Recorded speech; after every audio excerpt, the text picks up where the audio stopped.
I know we'd be more than a moment, me. But do I wanna call you mine? Do I like that it's easy to figure you out? If I can have you now, then easy's what I'm about.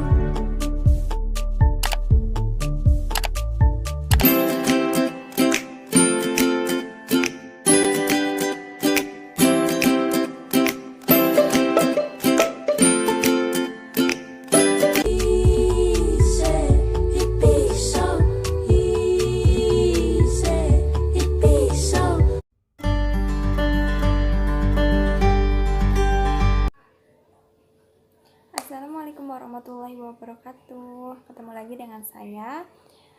Pada video kali ini kita akan melakukan pengujian estimasi regresi data panel pada analisis regresi data panel.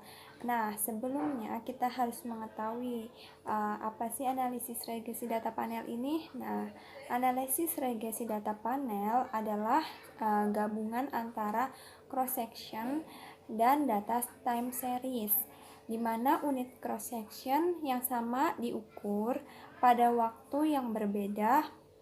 Dengan kata lain, jadi data panel di sini merupakan data dari beberapa individu atau sampel yang diamati dalam beberapa kurun waktu tertentu. Jadi untuk analisis regresi data panel ini, data yang cocok itu dalam yang untuk dianalisis yaitu data yang bersumber data sekunder yang bersumber dari misalnya contohnya itu laporan keuangan perusahaan yang diambil dari Bursa Efek Indonesia.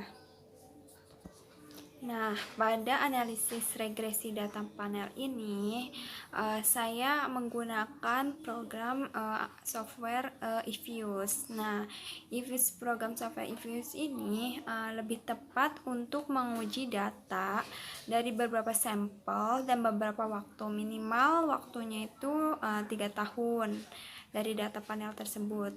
Nah, di dalamnya tersedia jumlah perusahaan yang akan kita teliti, kita bisa masukkan, dan terdapat pilihan waktu, apakah kita akan memasukkan datanya itu per harian, bulanan, tahunan yang akan diolah ya. Nah, ada pilihan waktunya. Kemudian dan eViews ini, program software ini cocok untuk data sekunder, yaitu data yang diperoleh dari suatu dokumen. Misalnya contohnya tadi ya, data keuangan yang suatu perusahaan manufaktur di Bursa Efek Indonesia, dari Bursa Efek Indonesia, misalnya range waktunya dari tahun 2017 sampai tahun 2020. Oke teman-teman, di sini ada 3 pilihan estimasi regresi data panel. Yang pertama di sini ada common effect ataupun least square, dan yang kedua di sini ada fixed effect model. Kemudian yang ketiga yaitu ada random effect.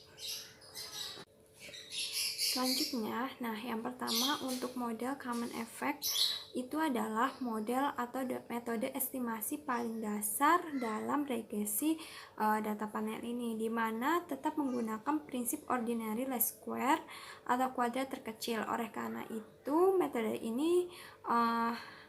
metode common effect ini tidak memperhatikan dimensi waktu dan juga dimensi individu atau cross section, sehingga bisa diasumsikan bahwa perilaku dari setiap individu sama di berbagai waktu. Sedangkan yang kedua yaitu fixed effect model atau FEM itu mengasumsikan pada pengujian ini bahwa perbedaan antara individu atau cross section dapat diakomodasi dari perbedaan interceptnya. Nah, agar dapat mengestimasi fixed effects model ini dengan interceptnya Dengan berbeda antara individu, maka digunakan teknik variabel dummy. Nah, model estimasi seperti ini sering kali disebut sebagai teknik least square dummy variable, atau yang disingkat biasanya itu adalah LCDV. Nah, sedangkan untuk yang ketiga yaitu random effect model. Di sini kita jika tadi menggunakan fixed effects itu melalui teknik LCDV-nya itu menunjukkan ketidakpastian model yang digunakan, sedangkan dengan model random effect ini berguna untuk mengatasi masalah tersebut dengan cara menggunakan variabel residual. Pada model random effect ini prinsipnya berbeda dengan contoh sebelumnya, yaitu common effect dan fixed effect. Terutama pada model ini tidak menggunakan prinsip ordinary least square, melainkan menggunakan prinsip maximum likelihood atau general least square. Itu ya teman-teman. Baik, selanjutnya teman-teman kita akan langsung ke pengolahan data estimasi regresi data panel menggunakan program software eFuse ya teman-teman. Baik teman-teman, kita mulai saja ya untuk pengolahan data mengenai metode estimasi regresi data panel menggunakan program eFuse. Nah, sama seperti pada video sebelumnya pengolahan data menggunakan program SPSS, program eFuse di sini juga memerlukan tabulasi data. Kita menyiapkan tabulasi data di Microsoft Excel. Untuk apa? Untuk memudahkan kita memindahkan atau nanti ke program eFuse-nya ya. Kita siapkan dulu tabulasi data di Microsoft Excel. Di sini saya sudah siapkan ya.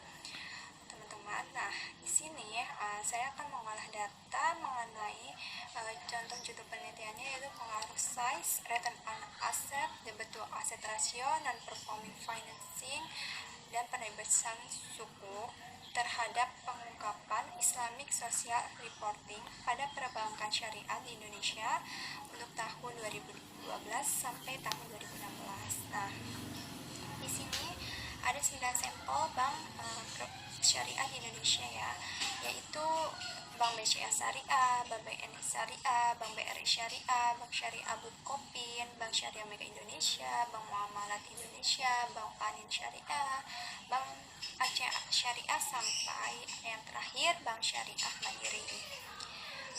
Nah, kemudian kita siapkan datanya ya untuk size, kemudian ROA, di sini DAR, NPF, suku, ISR di sini sudah siap ya. Kemudian kita buka sekarang program eFuse-nya ya teman-teman. Nah, di sini pertama kita yaitu yang kita lakukan pertama melakukan persiapan input data. Nah, pertama itu kita pada ini program eFuse ya. Yang saya gunakan yaitu eFuse 11. Nah, terus kemudian file, klik file, new, dan work file.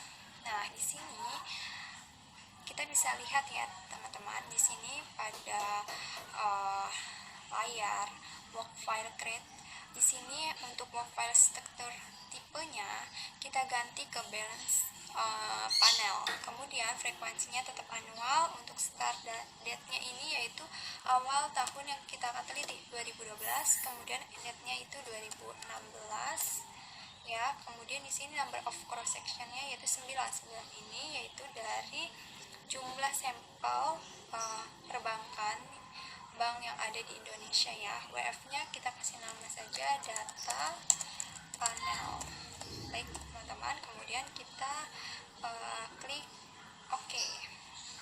Setelah itu di sini tampil ya teman-teman, di sini tampil, saya besarkan. Di sini tampil ada tampilan seperti ini, work file, data panel. Kemudian kita pilih untuk membuat template variabel penelitiannya ada 6 ya yang tadi itu. Terus kemudian kita pilih objek, new object. Terus ini kita pilih yaitu series. Kemudian yang pertama tadi kan kita masukkan size. kurang pengesahan, kemudian kita klik OK. Nah, di sini di layar ini ya teman-teman, kita bisa lihat muncul size ya di work file kita. Kemudian kita klik 2 kali. Setelah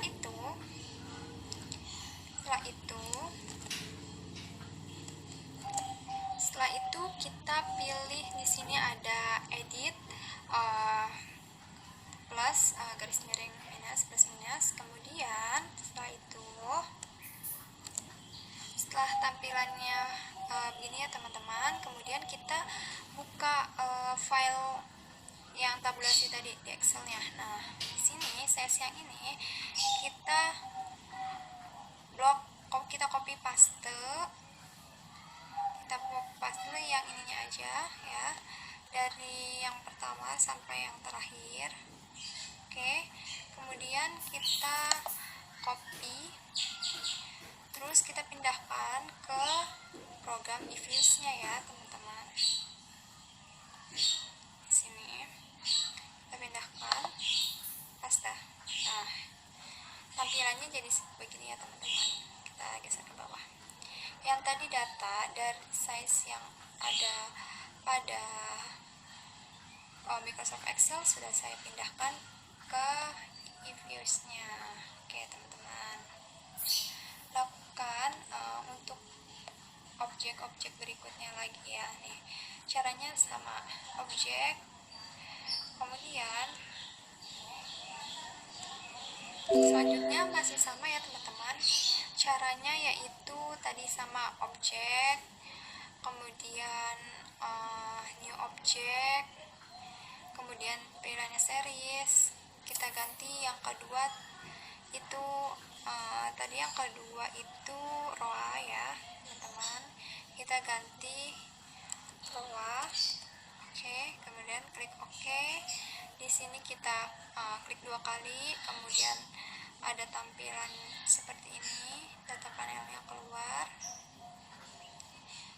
Nah, kemudian kita buka data yang dari Excel, kemudian kita copy yang dari Excel semuanya, kita copy, kita pindahkan lagi ke eViews. Kita jangan lupa kita pilih dulu edit ini, kemudian kita tekan ini ya teman-teman. Sama, lakukan semua sampai 6 variabelnya. Baik teman-teman, setelah di sini di work file kita, data panel kita sudah masuk semua ya 6 variabel yang tadi itu, yaitu tadi dari size, row, NPF, suku ISR ya, dar di sini sudah masuk. Kemudian langkah selanjutnya kita akan kita bahas sedikit ya, analisis statistik deskriptif. Nah, itu caranya yaitu pertama kita klik ya, quick, kemudian kita pilih grup statistik. Setelah itu kita pilih deskripsi statistik, kemudian kita pilih common sample. Nah, di sini kita tulis, akan tampil seperti ini ya series listnya. Nah, dalam series list ini kita masukkan variabel yang akan kita analisis. Yang pertama tadi kita size,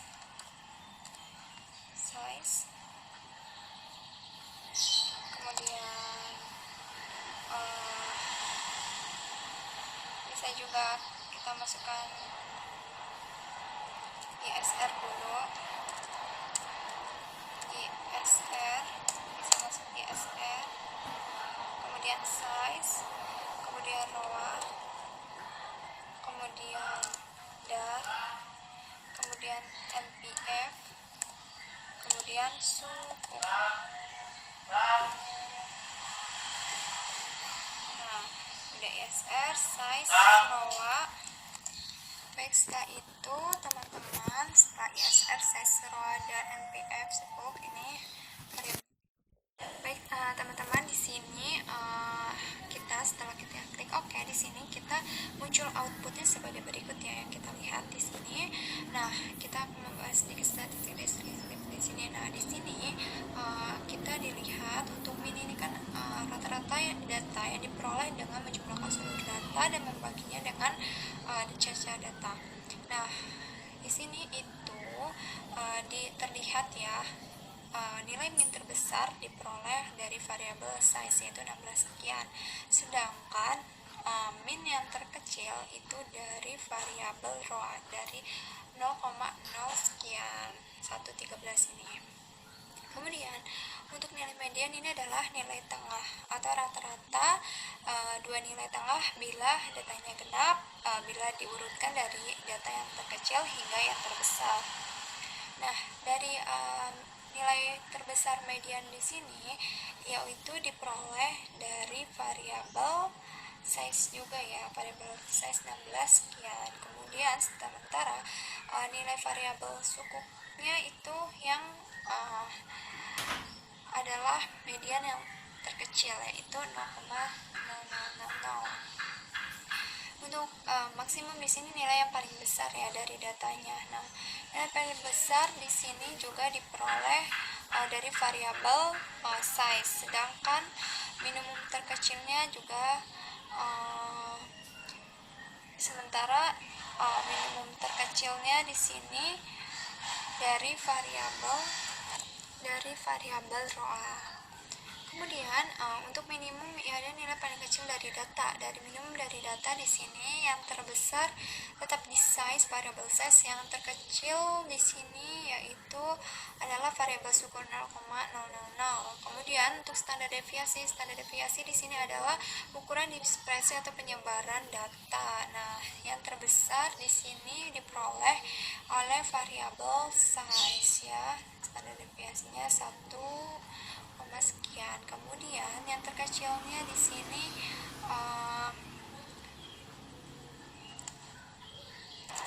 terkecilnya yaitu dari variabel ROA yang menunjukkan berarti size ini resikonya lebih tinggi mengalami perubahan selama periode penelitian. Kemudian di sini karena ROA-nya kecil, nah, ROA ini berarti selama periode penelitian mengalami perubahan yang tidak terlalu fluktuatif ya. Untuk skewness di sini adalah ukuran asimetri distribusi data di sekitar mean ya. Nah, di sini untuk skewness di sini tuh suatu distributor simetris, distribusi normal jika nilainya itu 0 ya. Nah, jadi di sini kan di skewnessnya di sini dar dan sukuk ini lebih dari 0. Berarti asimetri distribusi data di sekitar mean tidak normal, sedangkan yang lainnya di sini 0. ISR size ROA, kemudian NPF di sini memiliki nilai sekitar 0, berarti bahwa asimetrinya di data di sekitar mean bersifat normal. Dan selanjutnya di sini ada kurtosis. Di sini kurtosis ini untuk mengukur ketinggian suatu distribusi. Nah, di sini suatu data distribusi normal jika adalah 3. Jadi jika di sini terlihat dar dan suku memiliki nilai distribusi lebih daripada 3, berarti di sini distribusi data tidak normal. Sedangkan yang lainnya di sini kurtosisnya ISR, size, ROA, kemudian NPF di sini kurang dari 3, berarti distribusi data bersifat normal. Selanjutnya di sini ada Jorge-Bera. Di sini Jorge-Bera ini yaitu uji statistik untuk mengetahui apakah data berdistribusi normal. Nah, untuk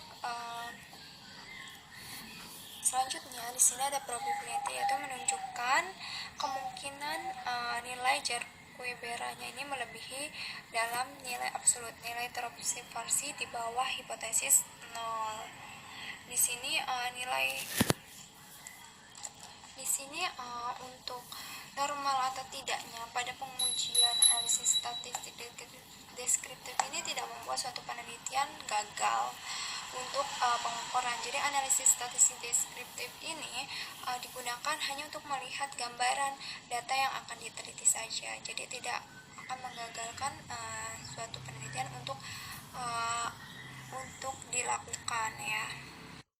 Setelah itu teman-teman, kita masuk kepada pokok bahasan kita, yaitu mengenai estimasi model regresi data panel. Tadi ada 3 tahapan, yaitu ada common effect model, kemudian yang kedua itu ada fixed effect model, terus yang ketiga itu ada random effect model. Yang pertama kita dulu ya, common effect model teman-teman.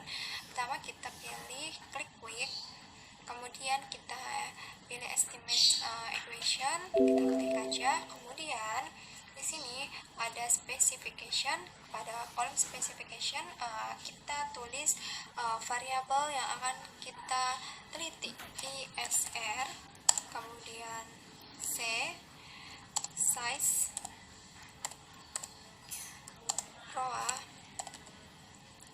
DAR, NPF, suku.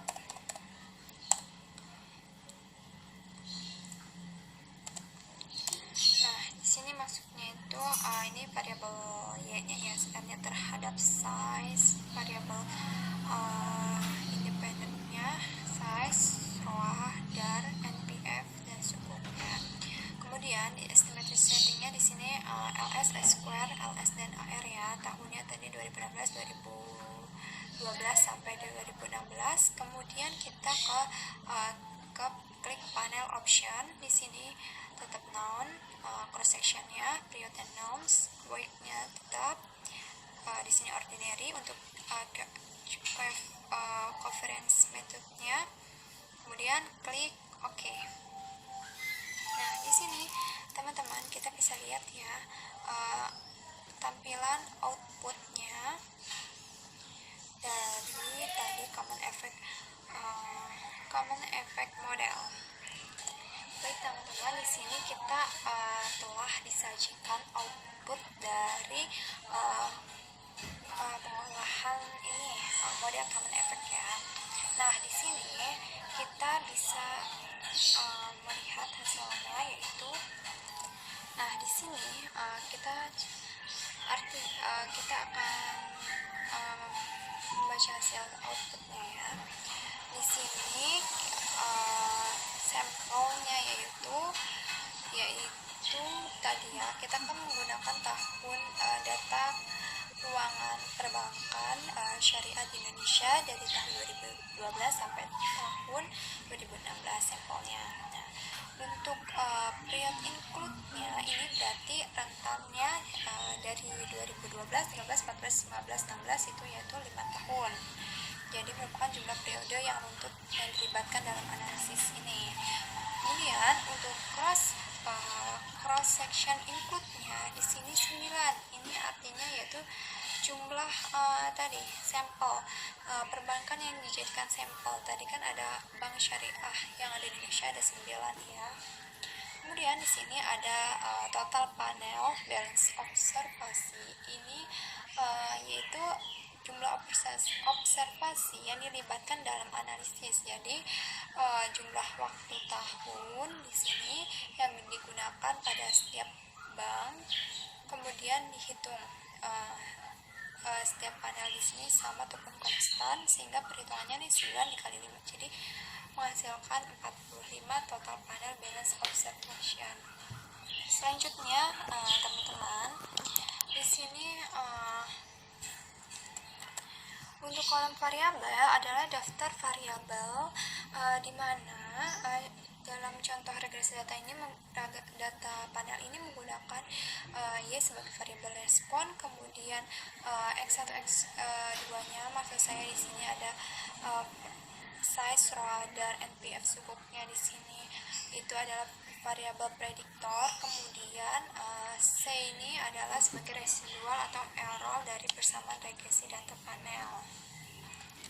Kemudian selanjutnya di sini kan ada koefisien ya. Koefisien di sini adalah koefisien beta regresi data panel sesuai dengan variabel yang pada kolom variabel. Jadi nilai koefisien ini digunakan untuk persamaan regresi data panel.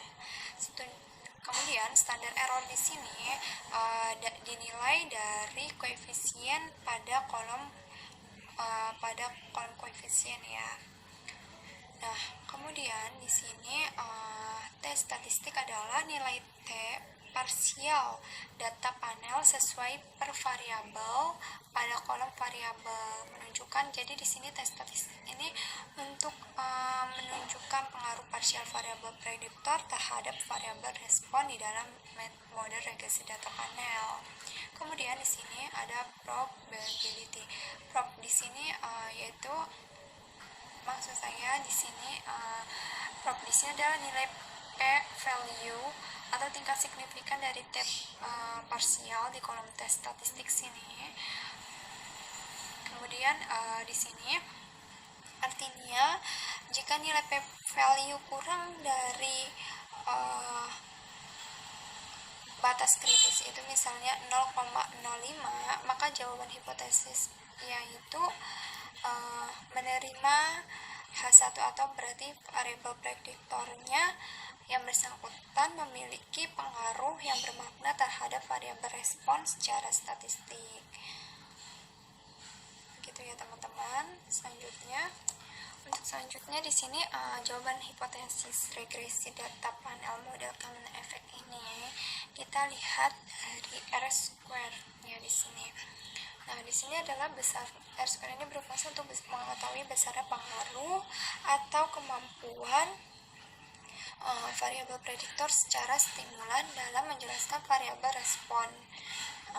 Jadi jika nilainya lebih dari 0,5 ya, maka kemampuan variabel prediktor kuat dalam menjelaskan variabel responnya.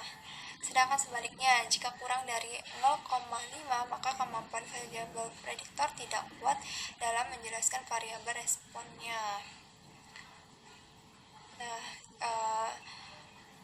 jika misalnya di sini,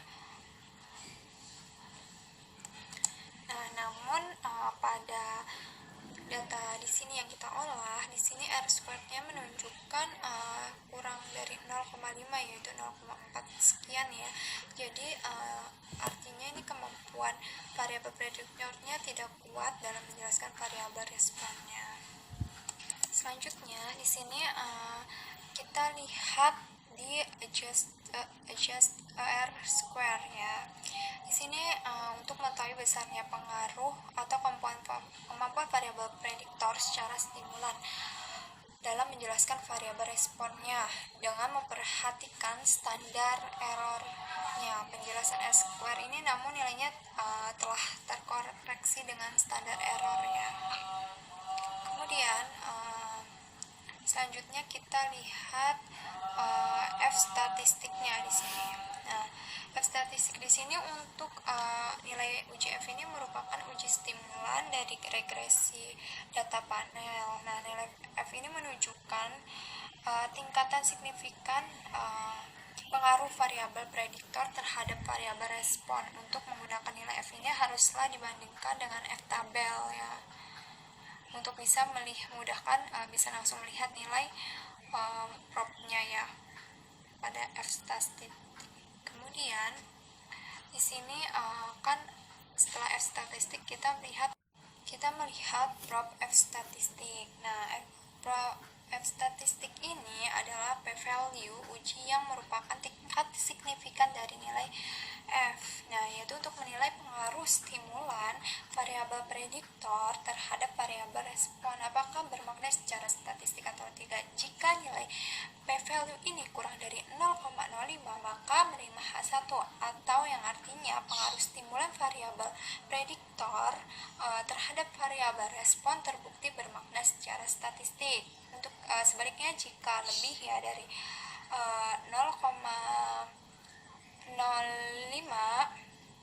berarti itu menerima HA atau berarti berpengaruh stimulan variabel prediktor terhadap variabel respon itu tidak terbukti bermakna secara statistik. Dan di sini data yang kita peroleh prop F statistiknya ini adalah kurang dari 0,05, yaitu 0,00 sekian 48. Berarti ini menerima H1 atau yang berarti pengaruh stimulan variabel prediktor terhadap variabel respon terbukti bermakna secara statistik ya teman-teman. Baik teman-teman, selanjutnya kita ke model yang kedua ya, yaitu FX model. Nah, di sini yang kedua ini FX model ini berbeda dengan yang sebelumnya common effect, namun tetap menggunakan prinsip ordinary least square. Jadi ada asumsi pembuatan model ini menghasilkan intercept konstan untuk setiap cross section dan waktunya dianggap kurang realistik, maka dibutuhkan model yang lebih dapat menangkap adanya perbedaan itu. Jadi di sini untuk FX model di sini itu menggunakan intercept antar individu, maka digunakan teknik variabel dummy. Model estimasi seperti ini sering juga disebut dengan teknik least square dummy variable atau yang disingkat dengan LCDV. Kemudian caranya di sini yaitu pertama klik estimate, kemudian kita ke panel option sini. Selanjutnya kita ke saat di kolom effect specification cross sectionnya di sini kita pilih fix ya. Fix kalau tadi itu noun kan untuk common modelnya. Selanjutnya kita pilih oke. Nah, di sini ada output ya, output dari common maksudnya dari FX model. Di sini jadi cara membacanya sama ya, hampir sama dengan regresi data panel yang tadi, itu model common effect. Yang membedakan hanyalah nilainya saja, nilainya di dalamnya sini berbeda ya kalau kita tadi bandingkan dengan yang sebelumnya, yang common effect. Dan bentuk persamaan regresi data panel yang berdasarkan koefisien beta. Ini pembacaannya hampir sama cara Untuk kesimpulannya di sini untuk common effect model, yaitu tadi fixed effect model dan common effect model untuk regresi data panel, di sini outputnya hampir sama dalam penetapannya ya.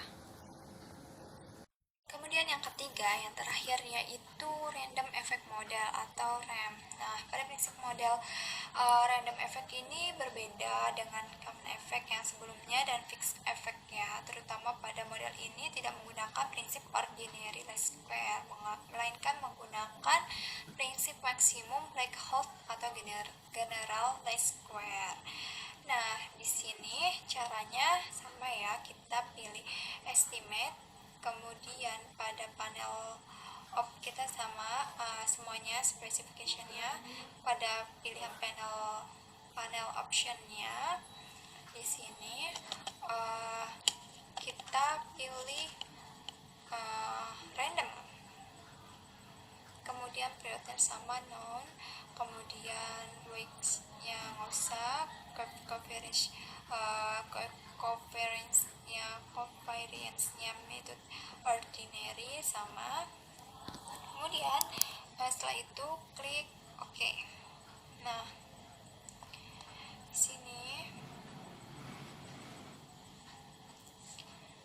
di sini kita ya diperlihatkan output dari random effect model. Nah, ini adalah output dari RAM ya, random effect model. Tetap sama ya, dependent variabelnya ISR, kemudian sampelnya masih sama, tahunnya, untuk periodenya sama, cross sectionnya sama, tetapannya sama.